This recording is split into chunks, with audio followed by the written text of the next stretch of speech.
항상 다른 분들 사연을 듣기만 하다가 이렇게 제 사연을 보내려니 조금 긴장이 되네요. 남들은 한 번도 겪기 어려운 일을 당해본 사람이라 웬만한 거에는 눈 하나 깜짝하지 않을 만큼 강하다 생각했는데 아직 남들에게 제 속 얘기를 털어놓을 만큼은 아닌가 봅니다. 저는 내년이면 벌써 부록의 나이인 8살, 3살 두 아이의 엄마입니다. 제 두 아이는 생부가 달라요. 큰아이 아빠와는 이혼했고 지금의 아이 아빠와 재혼했습니다. 좀 복잡한 가정사로 보이는지라 굳이 묻지 않은 사람에게는 말하지 않습니다. 큰아이는 생부가 있는 건 아는 듯해요. 근데 워낙 어릴 때 지금 아빠와 살아서인지 친아빠나 다름없이 지냅니다. 아이 아빠도 큰아이를 정말 예뻐하고요. 어디서부터 얘기를 시작하면 좋을지 모르겠네요. 전 남편과 왜 이혼하게 되었는지부터 말해야 할 것 같습니다. 결정적으로 전 남편과 이혼 마음을 먹었던 건 남편에게 다른 여자가 있어서였습니다. 그리고 시댁 식구들, 특히 시모도 제 이혼에 한몫하셨고요. 이혼하고 나서 바람난 여자와 잘 살 줄 알았는데 인과응보라는 게 있는 건지 전 남편은 점점 인생이 꼬이더라고요. 시댁이 잘난 집이었느냐면 그렇지도 않습니다. 남편은 시모만 있는 이혼 가정에서 자란 사람이었어요. 결혼할 때 시댁에는 도움받은 거 없었고요.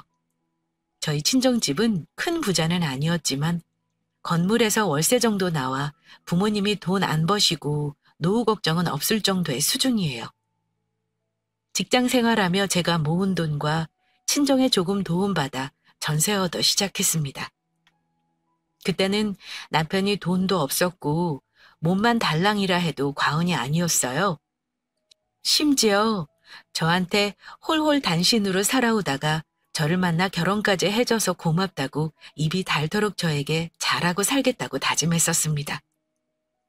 친정엄마는 시댁이 이혼 가정이라서 걱정하기보다는 시부모님을 따로 챙기는 것이 힘들까봐 저를 걱정하셨어요.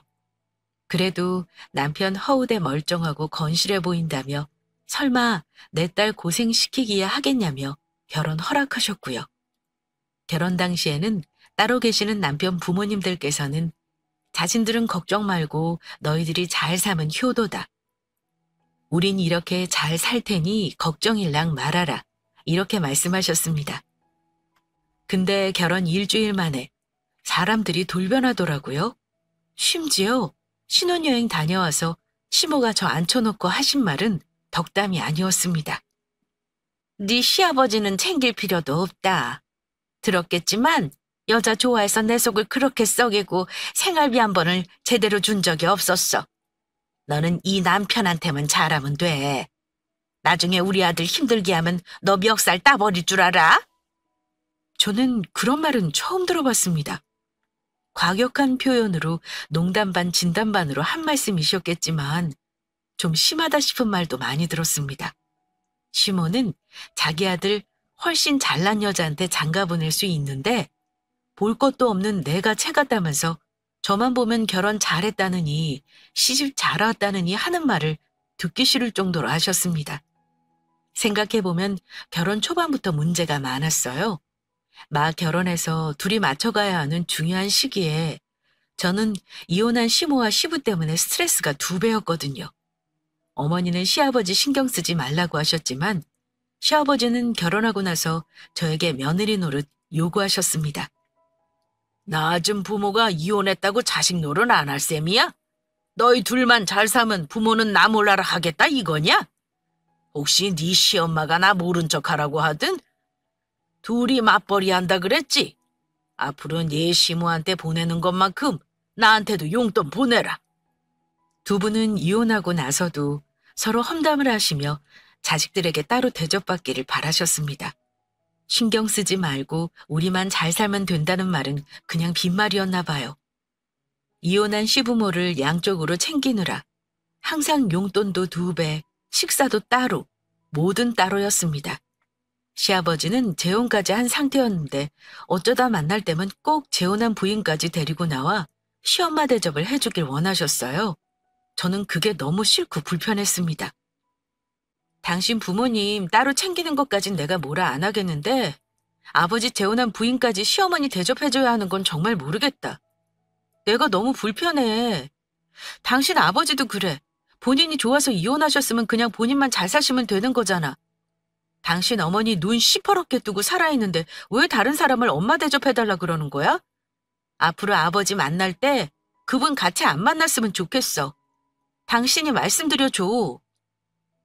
남편 입장에선 기분 나쁠 일일지 몰라도 제 입장에선 할 수 있는 말이라 생각했습니다.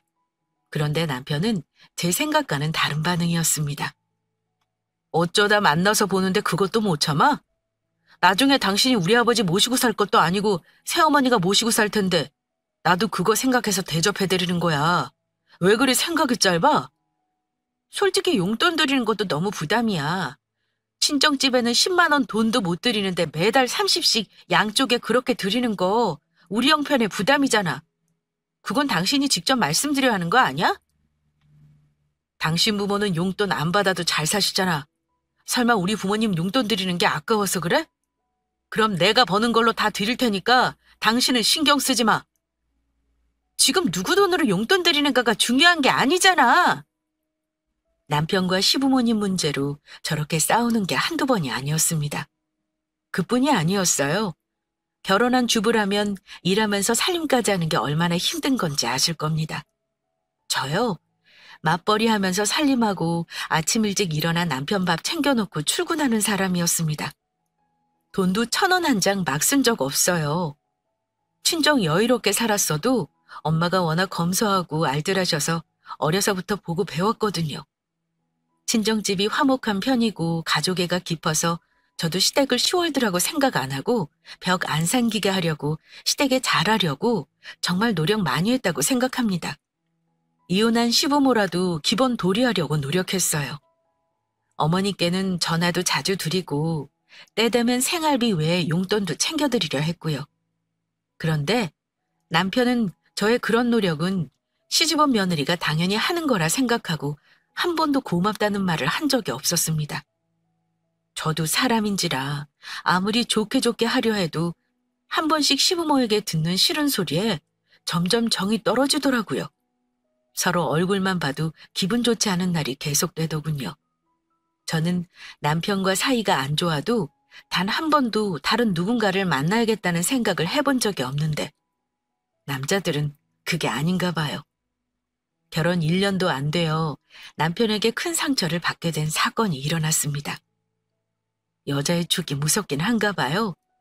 매일같이 핸드폰을 들고 어디 가도 손에서 놓지를 못하는 게 이상해서 남편 몰래 핸드폰을 보게 됐습니다.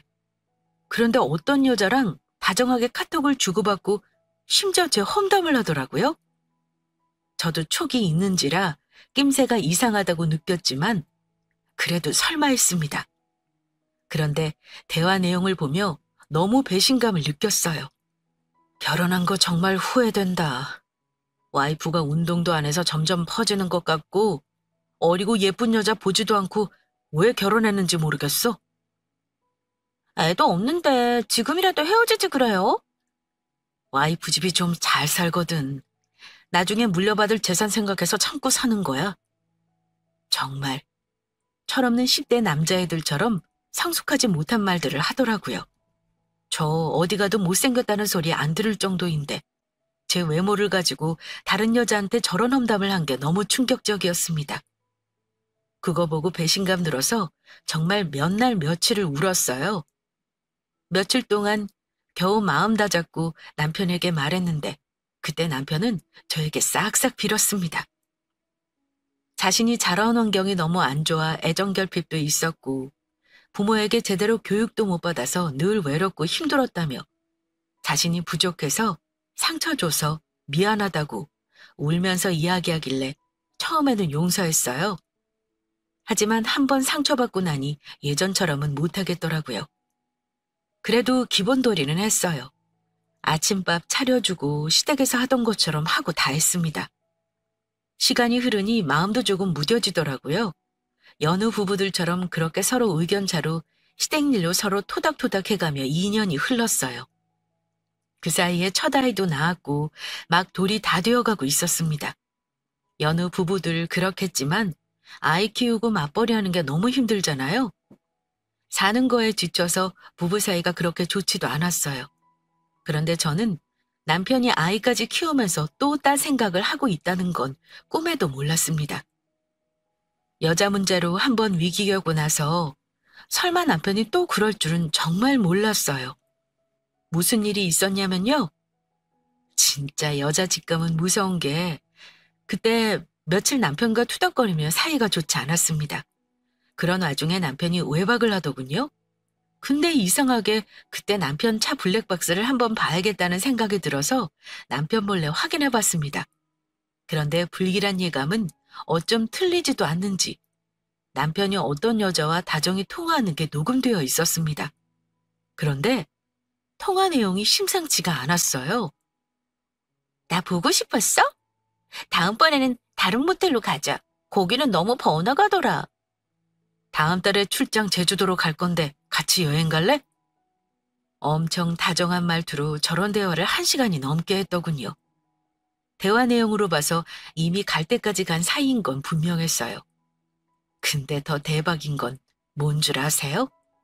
이 남편 놈이 총각 행사를 하고 있더란 겁니다. 만난 지 얼마 안 된 여자인지 집에 엄마랑 동생이랑 같이 산다나요? 순간 2년 전 남편의 여자 문제를 그냥 넘어가줬던 일이 악몽처럼 떠올랐습니다. 사람이 한 번이 쉽지, 2번, 3번은 쉽다는 말이 있잖아요. 이런 거를 보고 나니 더 이상은 안 되겠다 싶더라고요.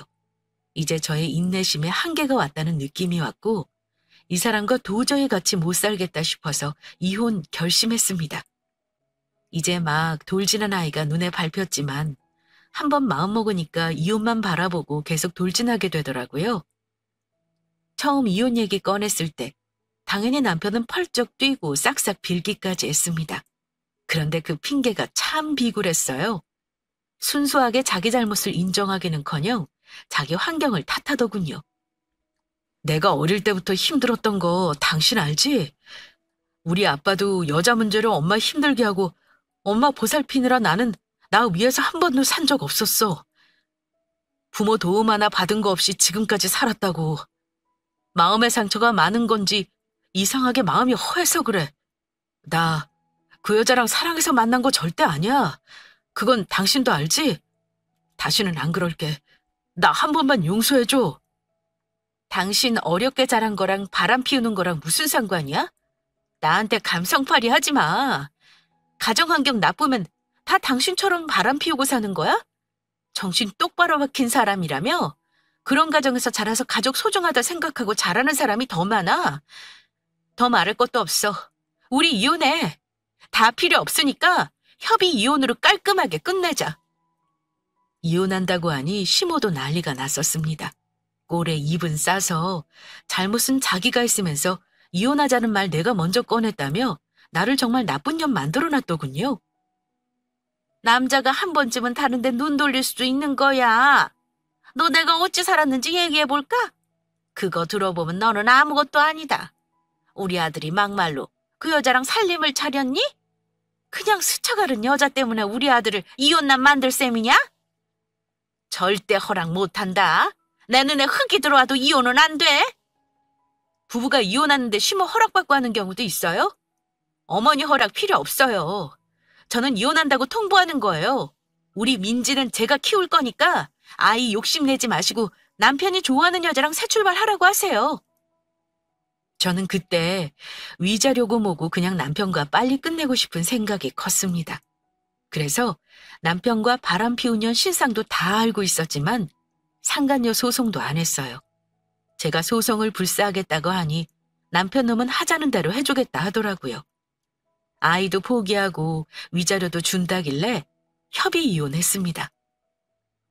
양육비 매달 받기로 하고 집은 제 돈 들어갔으니 보조금 제가 다 가지고 왔어요. 이혼하면서 느낀 건데 이래서 결혼할 때 집안 환경이 정말 중요하다고 하는가 보다 했습니다. 자라온 환경 무시 못하고 아버지를 보면 그 아들을 볼 수 있다고 틀린 말 하나 없더군요.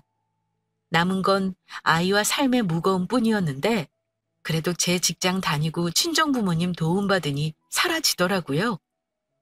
그런데 남편 놈은 이혼 조정 기간에도 그 여자와 동거를 하더군요. 그래서 바람 피운 여자랑 잘 살아라 했습니다. 남편 놈은 아이에 대한 친권도 다 포기해 주더라고요. 그러고 나서 저는 정말 이 악물고 살았어요.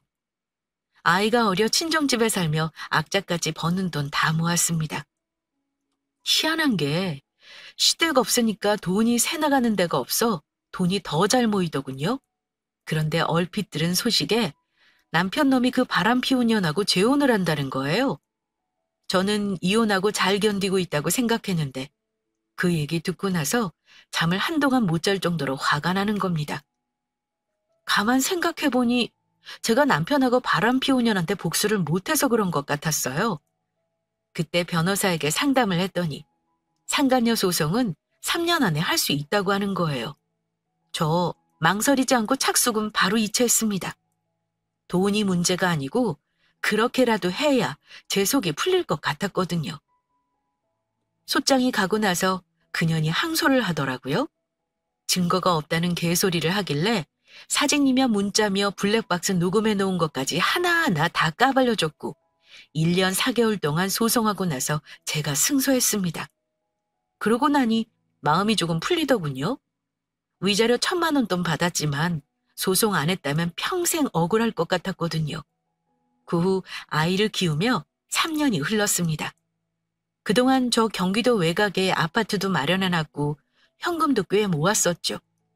당연히 그때만 해도 재혼 생각은 추호도 없었습니다. 남편을 만나야겠다는 생각조차 없었어요. 이혼하고 나서 남편한테 질렸던 것 같아요. 그런데 인생이라는 게 그렇더라고요. 나는 앞으로 절대 뭘 안 하겠다. 이런 장담을 하는 게 참 쓸데없는 짓이더군요. 저는 회사에서 그래픽 디자인을 해요. 의뢰한 고객님들에게 디자인 컨펌 받고 의사소통하고 하는 게 일인데 당연히 만나는 사람도 많죠. 고객 중 한 남자분을 알게 되었는데요. 기간이 좀 프로젝트라 보는 일이 자주 있었어요. 업무적으로 소통하는 게 다였지만 어느 순간 그분이 저를 남다르게 생각하고 있다는 걸 눈치로 알게 되었습니다. 사적인 건 전혀 모르고 있었고 제 나이도 30 초반이었으니 제가 싱글인 줄 아셨나 봐요. 식사를 한번 하자는 조심스러운 말에 제가 안 되겠다 싶어 솔직하게 제 상황을 말하고 거절했습니다. 죄송하지만 혹시나 해서 말씀드릴게요. 사장님, 저 이혼녀예요. 4살짜리 아이도 있고요. 저한테 개인적으로 관심 있어서 식사하자 하신 거면 저 거절할게요. 저는 지금 누구 만나고 할 마음의 여유가 없는 사람입니다. 그렇게 말하면 보통 남자들은 실수했다, 미안하다 하고 정색하기 마련이니까요. 그런데 그분은 달랐습니다. 누가 지원 씨랑 지금 사귀죠요? 혼자 너무 김칫국 마시는 거 아니에요? 그냥 일 때문에 괴롭힌 게 많아서 저녁 대접 한번 하고 싶어 그런 겁니다. 걱정 마세요. 아, 그리고 이혼여고 애 딸린 게 제가 지원 씨한테 호감 가지는 거랑 무슨 상관이 있나요? 저는 그런 거 상관 안 합니다. 지원 씨 잘못도 아닌데 그런 걸로 사람 만나는 거 너무 철벽치지 마세요. 식사는 나중에 해도 이 말은 꼭 하고 싶네요. 진심으로 느껴지는 말에 저도 마음이 약간 울컥하는 거예요. 그동안 어른공주처럼 산 저한테 저런 말을 해주는 사람이 아무도 없었거든요. 남자든 여자든 상처받는 말 듣기 싫어서 다 철벽치고 소통도 안 하고 살았는데 그런 제 마음을 꿰뚫어보는 사람 같아 뭔가 부끄럽기도 했고요. 그렇게 끝날 인연인 줄 알았는데 그분은 우리 회사와 거래가 끝난 후에도 저에게 적극적으로 다가왔습니다. 너무 부담스러워서 처음에는 이런저런 핑계대며 연락하지 마시라 했었어요. 지원 씨, 이혼하고 애 있으면 그냥 인생이 끝인 거예요? 주위에서 이혼한 사람은 누구 만나면 안 된다고 하던가요?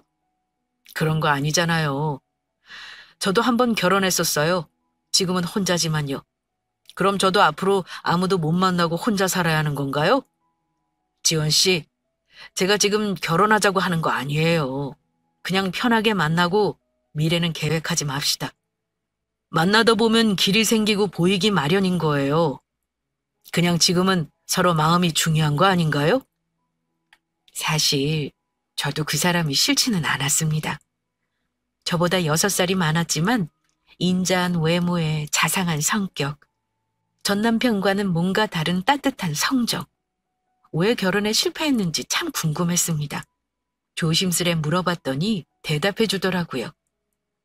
실은 저는 이혼한 건 아니고 와이프랑 8년 전에 사별했어요. 결혼하고 얼마 안 돼서 암 걸리는 바람에 고생만 하다가 그렇게 됐네요. 저는 지원 씨 처음 봤을 때부터 관심 가졌었어요. 그냥 가벼운 마음으로 만나자고 한 거 아닙니다. 저한테 호감 가지고 있는 건 제가 확실히 알겠어요. 그런데 제가 더 욕심낼까 봐 무서워요.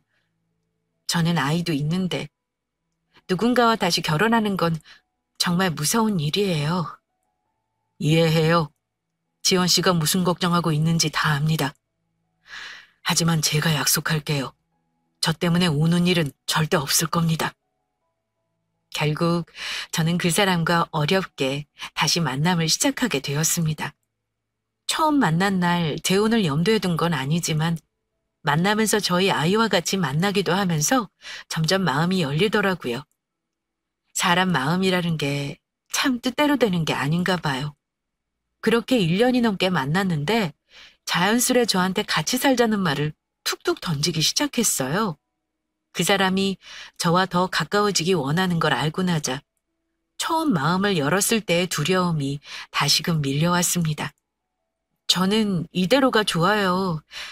2번 다시 다른 사람과 결혼이라는 제도로 엮이고 싶지 않고요. 게다가 저는 아이도 있고 대한민국 어느 시어머니가 애 딸린 이혼녀를 며느리로 좋다고 하시겠어요? 딱 이대로만 지내요. 지원 씨, 나 벌써 우리 부모님께는 만나는 사람이 있다고 말씀드렸어요. 지원 씨 어떤 사람인지도 다 알고 있고요.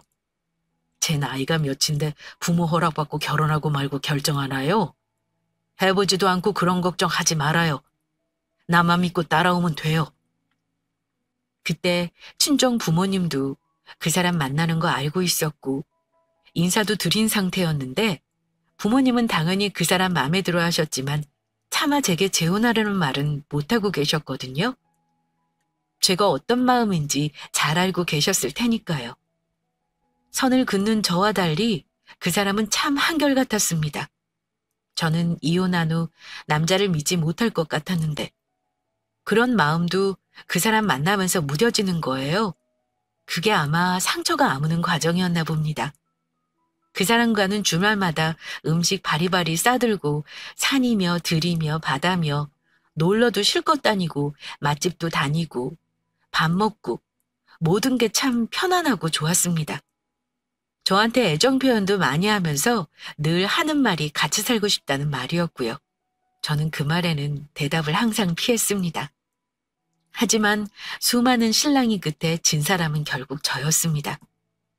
그 사람의 마음 받아들이고 나서 저도 어렵게 가족들에게 인사도 드렸습니다. 미리 저에 대해 말해 놓았다고는 하지만 얼마나 긴장했는지 모릅니다. 초혼이 아니라 그런지 긴장은 되었지만 아니면 그만이란 생각도 들긴 했어요. 나를 몰라봐 준다면 굳이 가족이라는 이름으로 엮이지 않고 그냥 이대로 만나도 상관없다는 마음이었습니다. 마음을 내려놓고 그 사람 가족들에게 인사를 하러 갔는데요. 그 사람은 이미 결혼해서 아이까지 있는 남동생이 하나 있었어요. 부모님은 2분 다 계셨는데 아버님은 말수가 적은 스타일이셨고 어머니는 온화한 인상이셨습니다. 제가 긴장했다는 걸 아셨는지 이것저것 많이 물어보시지도 않았고 편안히 식사할 수 있도록 배려해 주셨어요. 제가 무슨 음식을 좋아하는지, 요즘 읽는 책이 뭔지, 아이와 주말에는 뭘 하고 지내는지 이런 것들을 주로 물어보셨고요. 제 취향을 궁금해 하셨습니다. 저는 그게 참 신선했어요. 보통 시어머니는 그런 것보다는 친정부모가 뭘 하며 집은 부자인지 가난한지 이런 걸 궁금해 하시잖아요. 그리고 차를 마시는데 그 사람 어머니가 저한테 편안하게 말씀하시더라고요. 우리 지혁이가 아직 싫다고 하는 걸 내가 억지로 집에 데려와 보라고 했어요. 많이 부담스러웠을 텐데 용기 내서 와준 게 참 고맙네요. 오늘 얼굴 봐서 좋았어요. 다음에도 어려워 말고 식사 같이 했으면 좋겠네요. 어머니, 말씀 편하게 하세요. 오늘 편하게 대해주셔서 고맙습니다. 고맙긴. 우리 아들 만나줘서 내가 고맙지. 여자 만날 생각도 안 하던 놈이 좋아하는 사람이라길래 나도 보고 싶었어요. 나는 우리 아들이 좋다고 하면 다른 건 상관없어요. 처음 얘기 듣고 놀라지 않았다면 거짓말이긴 해요. 그런데 알겠지만 지혁이 첫 와이프 그렇게 잘못되고 나서 내가 느낀 게 많았어요. 아이 이름이 민지라고 했나요? 지혁이가 좋은 아빠 돼주고 싶다고 그러더라고. 인생 짧아요. 내가 살아보니 그래. 언제 죽을지 모르는 게 인생이기도 하고. 나는 아들 하고 싶다는 대로 할 생각이에요. 그러니까 민지 엄마도 우리 아들 마음 좀 받아줘요. 결혼이 뭐 대수야? 둘 다 처음도 아닌데 지금 당장이라도 둘만 좋으면 같이 살 수 있는 거잖아요. 암튼 내 마음은 그래. 어머니가 하는 말을 듣고 고개만 숙인 채 아무 말도 못했어요. 제 마음을 다 들여다보고 계신 것 같아 부끄럽기도 하고 또 고맙기도 해서요. 그때 그 사람 가족들 보고 제 마음이 정말 열렸던 것 같습니다. 그 후 몇 번 더 그 사람 부모님을 만나곤 했습니다. 처음에 긴장하고 만났던 것과는 다르게 제가 마음을 여니 점차 편해지더라고요. 그러다가 자연스레 둘이 합치라는 말이 나오게 되었네요. 그 사람은 결혼식을 근사하게 하고 싶어 했습니다. 그런데 저는 싫었어요. 그냥 가족들과 조용히 재혼식이랄까요? 그렇게 조촐하게 부부로서 연을 맺겠다는 인사를 드리고 싶었습니다. 그랬더니 그 사람이 그럼 그냥 식사 말고 호텔에서 해야지. 정 결혼식이 싫으면 좋은 호텔에서 멋지게 재혼식 하자. 민지도 예쁜 드레스 입히고 지원이도 꼭 부르고 싶은 친구만 초대해서 하는 거야. 네, 그렇게 해요. 저는 시끌벅적하게 하는 건 원치 않아요. 우리 가족이랑 친한 친구 몇몇만 부르죠 뭐. 그 사람은 원래 부모와 따로 살고 있었고 살림도 다 들어가 있어서 따로 준비할 것도 많지 않았습니다. 새로 산 침실 가구와 우리 딸 방을 다시 꾸미는 정도만 마련했고 재혼식 날짜를 잡아 이런저런 준비로 바쁠 때였습니다. 좋은 일이 있을 때 꼭 초를 치는 일이 있기 마련이라더니 하필이면 그즈음 익숙한 번호로 전화가 걸려오더군요. 민지 엄마, 내가 당신 소식을 들었는데 뭐 재혼한다는 게 사실이야? 그럼 우리 민지가 계부 밑에서 크는 거잖아. 그건 싫어. 전화한 사람은 전 남편이었습니다. 친권도 포기한 사람이 이제와 무슨 헛소리인지 어이가 없더군요. 아마 지인이 겹치다 보니 소식을 들은 것 같았습니다. 양육비도 제대로 안 붙이는 사람이 할 소리는 아니잖아? 당신도 바람 피운 년이랑 재혼했는데 나는 평생 혼자 애만 키우며 살아야 하는 거냐? 정신 나간 소리 하지 말고 끊어. 민지 엄마, 잠깐 내 말 좀 들어봐. 나 지금 혼자야. 나도 민지 한번 볼 수 있어? 애 못 본 지 오래됐잖아. 나도 당신이랑 이혼하고 많이 후회했어. 같이 살던 애는 도망간 지 오래야. 우리 애 생각하자. 이제와 이런 말하는 거 우습지만 나 한 번만 받아줄 수 있어? 무슨 개소리야? 지금 세월이 몇 년인데 여자가 도망간 건 내 알 바 아니고 너 혼자 잘 살아. 한 번만 더 전화하면 그때는 결혼할 사람한테 말할 거야. 그럼 어찌 되는지는 굳이 말 안 해도 알겠지? 네가 아무리 그래봤자 이혼녀에 애 딸린 여자야. 괜히 팔자 고치겠다고 혼자 들떠서 내 딸까지 힘들게 만들지 말라는 거야. 그걸 왜 당신이 걱정해? 그동안 애 보고 싶다는 말 한 번도 안 한 사람이잖아, 당신. 우리 민지 당신 얼굴 기억도 못해. 제발 남의 인생에 구정물 끼얹지 마. 전 남편은 제가 재혼한다고 하니 회방을 놓고 싶었나 봅니다. 바람 피운 년이랑 잘 사는 줄 알았는데 도망갔다니까 참 고소하더군요. 왜 도망갔는지 알 것도 같았고요. 하지만 재혼이 한 달도 안 남았는데 전 남편 회방 전화까지 받으니 너무 찝찝했습니다. 제가 재혼한다고 알린 사람이 몇 명 없었는데 그 친구 남편이 하필 제 남편과 아는 사람이라 소식을 들은 모양이었습니다. 혹시 연락이 또 올까 봐 미리 예비 남편에게 말은 해놓았는데 다행히 더 이상의 괴롭힘은 없었습니다. 그런데 나중에야 알았죠. 그 잠잠함이 나중을 위한 준비였다는 걸요. 사건은 슬프게도 제 재혼식에서 일어나고 말았습니다. 서울의 한 호텔 연회장을 빌려 가족끼리 조촐하게 식사 겸 재혼식을 하기로 한 날이었습니다. 아침부터 분주하게 외모도 단장하고 우리 가족은 모두 일찌감치 약속 장소로 갔습니다. 장소 세팅도 점검하고 음식이랑 인원을 체크하느라 분주하게 움직이고 있었는데요. 마침 시댁 식구들도 도착해 가족들이 인사를 나누고 있었어요. 시간 여유가 있어서 어른들은 먼저 앉아 간단한 다과를 하고 계셨고요. 저는 아이 챙기며 이제 곧 남편 될 사람 옷매무새를 고쳐주고 있었습니다. 그런데 그때 입구에서 익숙한 목소리가 들리는 겁니다. 아주 팔자 고치겠다고 신났는가 봐. 누구 맘대로 재혼해서 팔자를 고치려고? 그 목소리를 듣는 순간 등줄기로 소름이 돋았습니다. 목소리의 주인공은 다름 아닌 전 시모였거든요. 식구들도 모두 놀라긴 마찬가지였죠. 저는 너무 놀라 아이를 엄마에게 맡겨두고 뛰쳐나갔습니다. 곱게 단장한 저를 보더니 전 시모가 소리를 지르더라고요. 야 이년아, 네가 재혼을 해? 내 아들 인생 망쳐놓고 감히 네가? 너는 양심도 없니? 내 아들 버리고 자식도 뺏어가서는 벌써 새 살림을 차려. 어디 누구랑 재혼하는지 얼굴 보러 왔다. 사람들아, 내 말 좀 들어봐요. 여기 인연이 우리 집 망하게 한 년이요. 당황한 저는 고래고래 소리를 지르는 시모에게 달려갔습니다. 제발 그만하세요. 대체 여긴 어떻게 알고 왔어요? 제가 누구 인생을 망쳐요? 말을 똑바로 하세요. 그쪽 아들이 바람나서 이혼한 거잖아요. 여기가 어디라고 오셔서 행패를 부리세요? 악쓰는 노인의 정체를 알고 나서 가족들도 전부 웅성거리기 시작했습니다. 너 재혼하는 집 식구들은 다 알고 있니? 이 집 식구들이 모르는 것 같아서 내가 말해주러 왔다. 여기 인연이 남편 바깥으로 돌게 한 나쁜 년이라는 거 말이다. 네 인연이 잘못해서 내 아들이 발언한 거잖아. 네가 계획적으로 쫓아내려고 그런 거 아니냐? 지나고 생각해보니 딱 그게 맞아. 남의 아들 인생 망쳐놓고 너 혼자 잘 살겠다고 감히 재혼을 해? 너 인연 가만 안 둬. 노망난 것 같은 전 시모는 심지어 제 몸에 손을 대려고 했고 남편 될 사람이 끼어들지 않았다면 머리가 뜯겼을 겁니다. 왜 이러세요? 듣자하니 제 와이프 될 사람 전 시어머니신가 본데 이게 대체 무슨 행패입니까? 저 그냥은 못 넘어갑니다. 계속 행패 부리면 경찰 부를 거예요.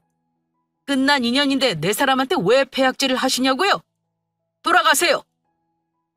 고성이 오고 가는 와중에 남편 될 사람과 그 가족에게 미안해 눈물이 다 나더라고요. 그 와중에도 전 시모는 악을 쓰며 팔을 휘두르고 있었습니다. 그런 소란 가운데 새 시어머니 될 분이 이쪽으로 걸어오시는 겁니다. 저는 너무 죄송했습니다. 모자란 저를 가족으로 맞아주신 것도 감사한데 이런 중요한 자리에서 저와 인연이 있었던 예전 가족의 이런 모습을 보인 게 너무나 창피했습니다. 무슨 말을 드려야 할지 모르겠어서 울고만 있는데 갑자기 새 시어머니가 전 시모에게 저벅저벅 다가가더니 머리채를 휘어잡으시는 겁니다. 그거 보고 저뿐만 아니라 친정엄마도 깜짝 놀랐습니다. 이 미친 노인네가 여기가 어딘 줄 알고 와서 지랄이야? 어머니에게 갑자기 머리채를 잡힌 전 시모는 자리에 주저앉아 버렸습니다. 새 시어머니는 끝까지 머리채를 붙잡은 채 소리를 지르셨습니다. 지어가, 이런 인간은 말로는 안 되는 인간이야. 당장 경찰 불러라. 대기 새 며느리 보는 양반이요? 당장 이 머리 못 나? 당장 나. 아이고 나 죽네. 전 시모는 발악을 했지만 힘으로 밀리더라고요. 새 시어머니는 머리채를 흔들며 말씀하셨습니다. 뭐 죽어? 아파 죽겠지? 당신 머리 아픈 건 아는데 남의 가슴에 이러고 못 박는 짓 하는 건 왜 모르냐? 아들이 해결하게 놔두려고 했는데 듣자 하니 내 기가 막혀서 참을 수가 있어야지. 대개 아들 바람 피운 게 왜 여자 탓이야? 딱 봐도 당신의 집안 어떤 집안인지 답이 나오는구먼. 내가 한마디 해줄까? 대개 아들은 복덩어리를 제 발로 찬 거야. 그런 복이 나갔으니 당신의 집이 망하는 거고, 알겠어? 이건 놓고 말해. 내가 전혀 재혼하게 그냥 놔둘 줄 알아? 내가 이 난리를 피우는데도 그래도 처녀를 며느리로 맡겠다 이거요? 당신이 깽판 치는 거랑 내가 며느리를 맡는 거랑 무슨 상관인데? 당신네 집안에서 우리 며느리가 마음고생을 얼마나 했을지 안 봐도 뻔하구먼. 당신네는 그냥 살던 대로 살아. 대개 아들이 인생 망치는 게 누구인지 한번 잘 생각해보고, 남의 집 좋은 날 망치려고 해도 소용없어. 이까짓 걸로 끄떡없이니 돌아가. 어머니는 그제야 잡고 있던 머리채를 내팽개 쳤습니다. 마침 경찰이 들어왔는데 이 미친 노인네는 그때도 정신을 못 차리고 자기 데려가려는 경찰을 때리기까지 했습니다. 그때 호텔 직원이 와서 시모를 영업방해로 고소하겠다고 하더군요. 남편도 시모를 고소하겠다며 지구대로 연행해 줄 것을 요청했습니다. 경찰이 전 시모를 데리고 나가고 나서야 겨우 사태는 마무리되었습니다. 다행히 친구들은 아직 안 봐서 그 꼴을 못 봤네요. 양가 가족 모두 당황하긴 마찬가지였는데요. 남편이 자리를 수습하고 부모님들을 안심시켜 드렸습니다. 그런 소동이 있었지만 다들 아무렇지 않게 옷매무새 만지고 다시 자리를 정돈했습니다. 그리고 결혼식은 계획대로 진행되었고요. 무사히 저희는 그날 부부가 되었습니다. 나중에 남편이 경찰서 가서 고소하려고 했는데 전 남편 놈이 와서 손이 발이 되도록 싹싹 빌었다고 하더군요. 그래서 다시는 우리 가족 눈앞에 나타나지 말라는 조건으로 봐줬다고 하네요. 저도 잘했다고 했습니다. 고소해봤자 서로 연락할 일만 더 생기고 얼굴 볼 일 하나 더 만드는 것 같아서요. 그리고 저는 새어머니를 그날 이후 우러러보게 되었습니다. 굳이 어머니가 나서서 손을 더럽히지 않아도 되었는데 그렇게까지 나서주실 줄은 몰랐거든요. 어머니가 그렇게 해주신 덕분에 죄송했던 마음이 조금은 편해지더라고요. 저희 어머니가 그렇게 참교육하시고 전 시모는 정신을 좀 차렸을까요? 자기가 무슨 잘못을 한 건지는 알까요? 글쎄요. 저는 아마 지금까지도 자기 잘못은 모르고 전 며느리 탓만 하고 있을 것 같아요. 그렇게 호되게 혼난다고 제 잘못을 뉘우칠 사람들이라면 아들놈 이혼했을 때 진작에 잘못을 알았겠죠. 아마 평생을 그렇게 살 거란 생각이 듭니다. 우여곡절 끝에 재혼하고 저는 지금 두 아이의 엄마가 되었습니다. 재혼 과정 어렵다고 하는데 그것도 사람 나름인 건지 저는 첫 결혼보다 훨씬 행복하게 삽니다. 남편은 능력도 있고 살면 살수록 제가 존경할 만한 멋진 사람이에요. 시댁에서도 저를 얼마나 이뻐하시는지 모릅니다. 제가 직장 다니느라 어머니가 우리 애들을 많이 돌봐주셨는데요. 오히려 아들인 둘째보다 손녀가 더 이쁘다고 물고 빨고 키우셨어요. 우리 민지, 나중에 대학 등록금은 이 할미가 해줘야지. 민지 통장에 틈날 때마다 용돈 넣어주고 있으니까 나중에 나 죽고 나면 민지한테 꼭 할미가 해준 거라고 말해줘야 한다.